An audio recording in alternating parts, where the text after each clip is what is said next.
Administrator बल्दिया शर्की रहमतुल्लाह शेख ने कहा है कि महंगाई के इस दौर में बल्दियाती सतह पर तिब्बी मराकज़ को बेहतर बनाने की अशद ज़रूरत है। माली तौर पर कमज़ोर अफराद को बेहतरीन तिब्बी सहूलियात पहुँचाने के लिए अपना किरदार अदा करेंगे। इन ख्यालात का इजहार उन्होंने बल्दिया शर्की के मरकज़ी दफ्तर से चीफ मेडिकल अफसर बल्दिया शर्की डॉक्टर सरताज परवीन को तिब्बी मराकज़ के लिए अद्वियात सुपुर्द करते हुए किया। उन्होंने मजीद कहा कि तिब्बी मराकज़ को बेहतरीन सहूलियात से आरास्ता करने के लिए रवा माली साल में बजट मुख्तस किया गया है। चीफ मेडिकल अफसर डॉक्टर सरताज परवीन ने इस मौके पर कहा कि बल्दिया शर्की की तिब्बी मराकज़ में सैकड़ों मरीज आते हैं। अद्वियात की फराहमी के बाद इस तादाद में मजीद इजाफा हो रहा है।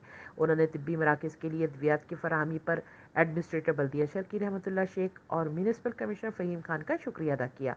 इस मौके पर डायरेक्टर परचेज मोहम्मद अकरम खान भी उनके हमरा मौजूद थे। HQ news Karachi.